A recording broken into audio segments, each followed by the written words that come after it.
Sur la planète, les villes poussent comme des champignons. Et c'est en Asie et en Afrique qu'elles se multiplient le plus. Tiens, et qu'est-ce que ça peut bien changer à la face du monde, ça? En 1900, seul 1 humain sur 10 vivait en ville. Mais avec la pauvreté et l'insécurité alimentaire dans les campagnes qui provoquent l'exode rural, et avec la croissance démographique des villes, la donne change.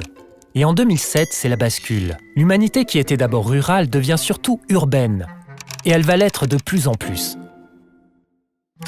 À la surface de la planète, les villes prospèrent.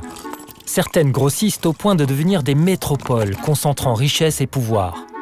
31 d'entre elles franchissent le seuil des 10 millions d'habitants, se muant en mégapoles. Et une poignée forme de vastes réseaux qui rayonnent sur tout un territoire, des mégalopoles. À l'avenir, ces villes géantes vont se multiplier. Et c'est dans les pays du Sud encore peu urbanisés pour la majorité qu'il en apparaîtra le plus. L'Inde, la Chine et le Nigeria devraient même battre des records.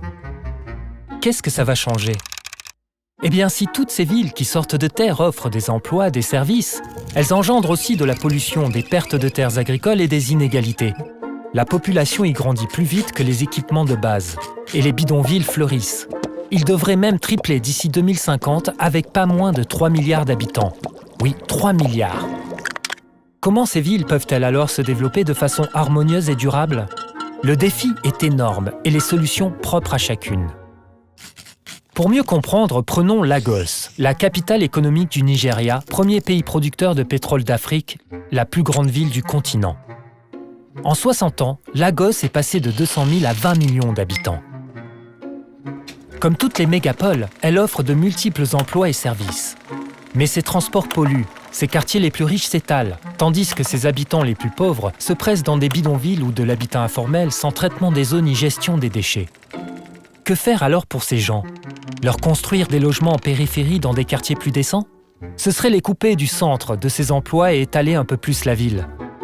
Non, les urbanistes penchent plutôt pour la conservation de ces bidonvilles, mais en les réhabilitant pour y créer les mêmes services que partout ailleurs dans la ville. Ainsi, les habitants peuvent profiter des avantages qu'ils ont déjà. Du travail à proximité, une organisation sociale efficace, solidaire, tout en bénéficiant de conditions de vie plus acceptables. Ça peut paraître paradoxal, mais ici les bidonvilles sont une des clés d'un développement durable et respectueux de l'environnement. Ailleurs, ils passent par d'autres solutions. Mais une chose est sûre, construire les villes autrement est indéniablement un des grands défis à relever pour demain.